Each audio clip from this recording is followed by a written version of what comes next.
yang pakai masuk jurusan farmasi angkat tangan. Farmasi.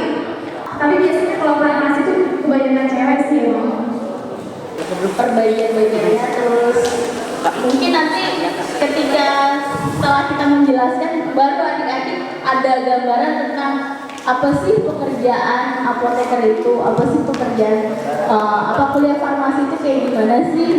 Kalau sekarang kan Biasanya tanpa resep dokter.